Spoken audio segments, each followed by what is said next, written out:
3 weeks after my mother's passing, I was still grappling with grief when Susan Caldwell decided to make my life exponentially harder. As the self-proclaimed ruler of Oak Ridge Meadows HOA, Susan had spent 5 years turning our quiet suburban neighborhood into her personal fiefdom of petty control. I never imagined she'd target my family's property the moment my mother was gone. On a Tuesday morning, I was sorting through Mom's belongings when I heard the unmistakable click of Susan's heels marching up the front walkway. Through the window, I saw her clutching her ever-present clipboard, her face set in that look that spelled trouble for someone. I took a deep breath and opened the door before she could pound it. "Morning, Susan. What's up?" I asked, keeping the polite tone honed from 20 years as a corporate mediator. Susan skipped pleasantries. "I need to conduct an immediate inspection of this property," she announced, brushing past me uninvited. "There have been numerous reported violations. As HOA president, I'm authorized to ensure compliance with community standards." I closed the door slowly, watching her snap photos of my mother's living room with her phone. "Sorry, what violations?" I asked. "My mother kept this place spotless for 30 years. Susan didn't look up. "The grass is over the permitted height. The mailbox paint is chipped. There's a newspaper in the driveway from yesterday. And don't get me started on those overgrown rose bushes. This kind of neglect drags down property values for the entire neighborhood." I almost admired her nerve. My mother had been gone 21 days, and Susan was already swooping in like a hawk. "Susan, I get that you have concerns, but this isn't a good time. I'm still handling my mother's affairs." "Death doesn't excuse HOA violations," she replied, cold as a tax auditor. Per Section 12.7 of our covenant, properties in disrepair due to owner absence or incapacity are subject to immediate remediation at the homeowner's expense. That's when it hit me. This wasn't about grass or paint. Susan had been waiting for this chance, and she wasn't letting basic decency stop her. She marched through my mother's house like she owned it, snapping photos and jotting notes with the precision of a building inspector. "I'll need access to the backyard, garage, and basement," she continued, not asking. "There are reports of unauthorized storage and potential fire hazards. As HOA president, I'm legally obligated to investigate." I followed, stunned by her lack of self-awareness. "Susan, who reported these violations? My mother was bedridden for 6 months. She couldn't have caused any issues." "That's confidential," she said, but the flush in her cheeks gave her away. She'd been watching the property, probably with binoculars from her kitchen, waiting for an excuse to pounce. In the backyard, she started photographing my mother's beloved vegetable garden. These plants exceed height restrictions for rear yard landscaping. The tomato stakes create unsightly vertical elements that violate our aesthetic guidelines. I stared at her. "Susan, those are my mother's tomatoes. She planted them every year for 30 years. They're not violating anything. Sentiment doesn't override HOA regulations," she shot back, scribbling more notes. "These need to go, along with that unauthorized compost bin and the unapproved bird bath." That's when I decided Susan needed a reality check. I excused myself and grabbed something from my mother's filing cabinet. When I returned, Susan was measuring the distance between fence posts with a tape measure she'd clearly brought for this. "Here's something you might find interesting," I said, holding up a folder. "This is the original property deed from 1994. Want to look?" She barely glanced at it. "Deeds don't supersede HOA authority. Every homeowner in Oak Ridge Meadows is bound by our covenants. No exceptions." "You're right about the covenant," I agreed. "But here's the thing. According to this deed and the survey from when my parents bought this place, the HOA boundaries don't cover this lot." For the first time, Susan stopped. "That's impossible. Every property here is part of the HOA. It's in the welcome packet." I spread the documents on my mother's patio table. When Oak Ridge Meadows was developed, this lot was part of the original farmland predating the subdivision. My parents bought it directly from the farmer in 1994, 2 years before the developer started building the neighborhood. Susan snatched the papers, her eyes scanning the legal descriptions with growing panic. "This can't be right. You've been paying HOA dues for years. You've followed HOA rules. You're clearly part of this community." "Actually, we've never paid dues," I said. "My mother got the bills, but if you check your records, she never paid." She meant to explain the situation but was too polite to stir trouble. I could see Susan's mind racing. For 5 years, she'd assumed control over my mother's property, never realizing she had no authority. The irony was delicious. Even if that's true, she said, her voice less confident, there are city ordinances about property maintenance. I can report violations to the municipal authorities. Go for it, I replied. But since this property is zoned agricultural residential, most of those ordinances don't apply. The grass can be as tall as I want. I can grow as many vegetables as I like. And that compost bin? It's encouraged under county sustainability guidelines. Susan's face turned a vivid shade of red. This is ridiculous. There has to be some authority to enforce community standards. Community standards are interesting, I mused. So are standards about harassment, trespassing, and making false claims of legal authority. Those are taken pretty seriously.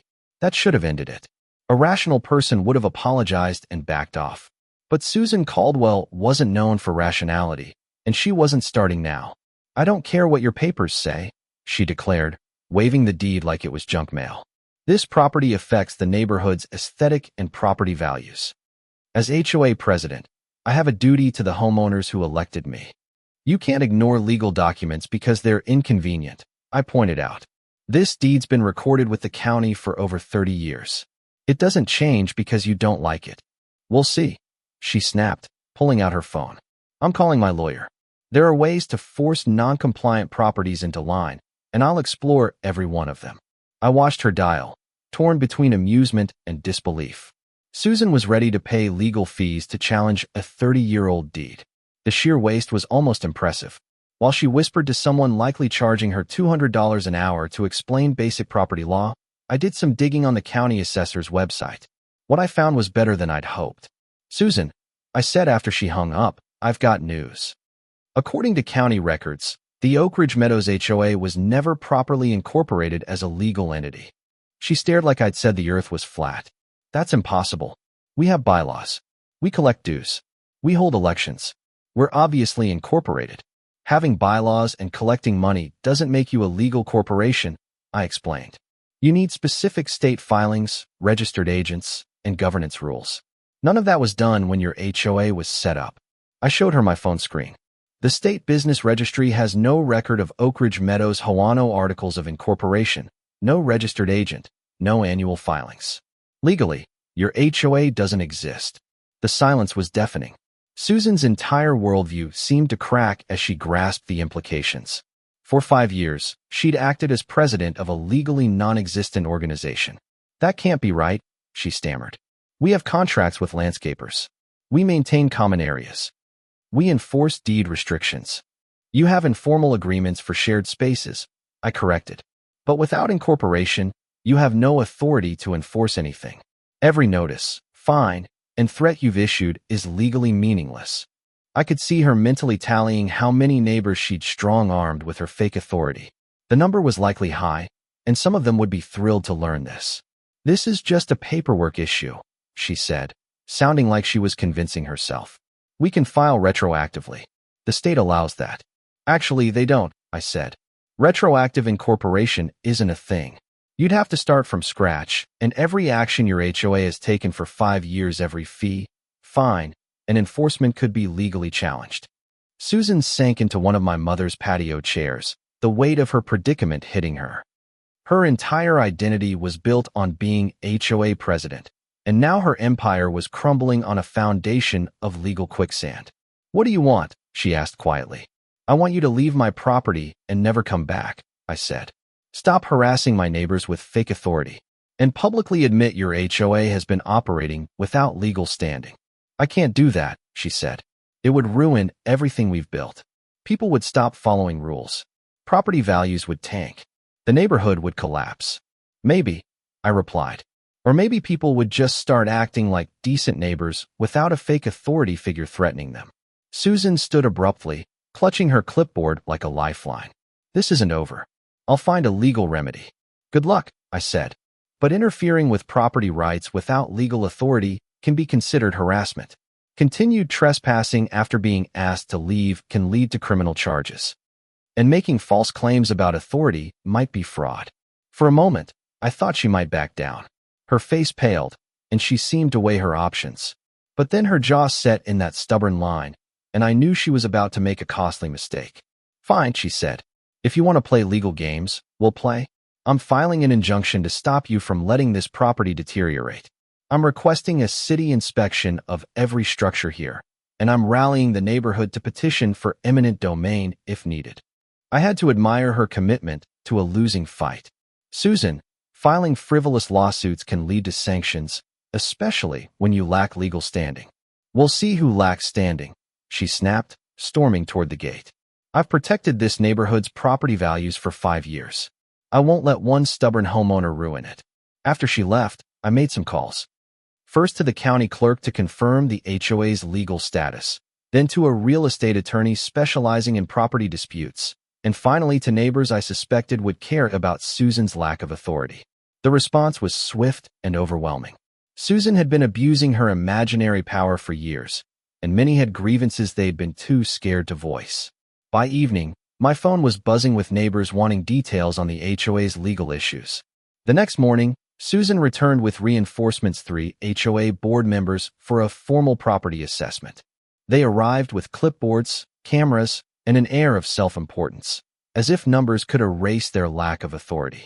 "We're here for an official HOA inspection," announced board member Laura Bennett, reading from a script. "This property is non-compliant with community standards, and we're authorized to document violations and assess penalties." I invited them inside for a talk. In my mother's living room, I laid out the same documents I'd shown Susan: the deed, the HOA's incorporation failure, and the legal consequences of their harassment. The board members grew uneasy. Unlike Susan, they grasped the gravity of operating an unincorporated entity while claiming authority. "Susan, you said this was a routine inspection," said board member David Ruiz. "You didn't mention disputed boundaries or incorporation issues." "Because they're not real issues," Susan insisted. "He's just trying to dodge responsibility." But the cracks in her facade were showing, and the board members' discomfort grew as the truth sank in.